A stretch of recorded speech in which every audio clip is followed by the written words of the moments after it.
Les podcasts du Figaro. 8 mai. Quelle journée admirable. J'ai passé toute la matinée étendue sur l'herbe devant ma maison, sous l'énorme platane qui la couvre, l'abrite et l'ombrage tout entière.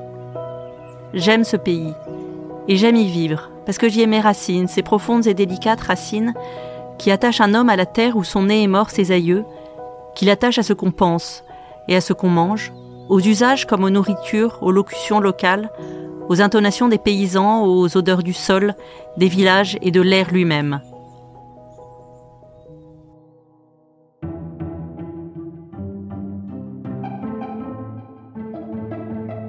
Bonjour et bienvenue dans ce podcast littéraire Le Moment des livres.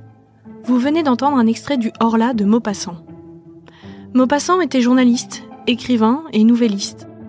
Au XIXe siècle, l'auteur réjouissait les lecteurs par ses courts récits, des nouvelles fantastiques qui continuent de nous faire trembler de plaisir. Je m'appelle Alice Develay et je suis journaliste au Figaro littéraire. Je vous donne 3 raisons de relire le Horla, publié en 1887.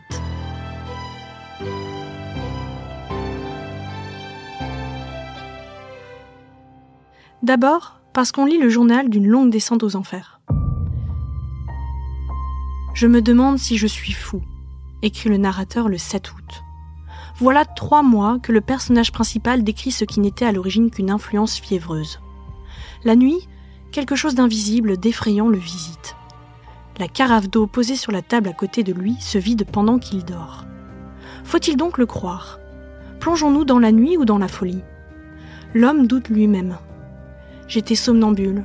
Je vivais sans le savoir de cette double vie mystérieuse qui fait douter s'il y a 2 êtres en nous. Et plus on avance, plus le personnage est fiévreux. Il perd pied avec la réalité. Je suis perdu. Quelqu'un possède mon âme et la gouverne. Que faut-il penser ? Si nous ne le croyons pas, cela veut-il dire qu'il est fou ? Mais si nous le croyons, est-ce nous qui le sommes ? Et alors, un fou sait-il qu'il est fou ? Deuxième raison de relire le Horla, la réalité devient complètement fantastique. D'habitude, les récits fantastiques sont emplis de créatures diaboliques aux dents longues et aux sourires affreux. Or, chez Maupassant, le monstre est imperceptible. Il n'est ni Dracula, ni le monstre de Frankenstein. Il surgit dans le monde réel et se manifeste en le bouleversant. Ce sont ses traces, ses intuitions qui rendent le monde monstrueux. Je vis distinctement tout près de moi la tige d'une de ces roses se plier, comme si une main invisible l'eût tordue.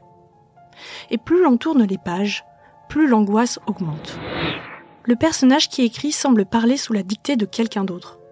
Une inquiétante étrangeté menace. Nous voilà nous-mêmes à tendre l'oreille au moindre bruit. La goutte d'eau du robinet est-elle notre Horla ? Sommes-nous un ou double ? Le personnage principal nous a prévenus. Quand nous sommes seuls longtemps, nous peuplons le vide de fantômes. 3e raison de relire le Horla, vous allez aimer avoir peur. On le sait, la nuit est un temps peuplé de monstres et d'esprits.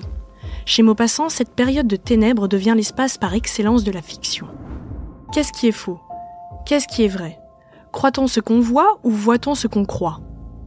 À la manière d'un vampire, le Horla absorbe notre esprit critique. Le cauchemar de Fuseli se dessine sous nos yeux. Comme le narrateur, nous retenons notre souffle. Le doute s'immisce en nous à coups de paragraphes très courts, de phrases qui s'allongent et se coupent. Nous voilà plongés dans une sorte d'hypnose littéraire. Nous croyons à tout.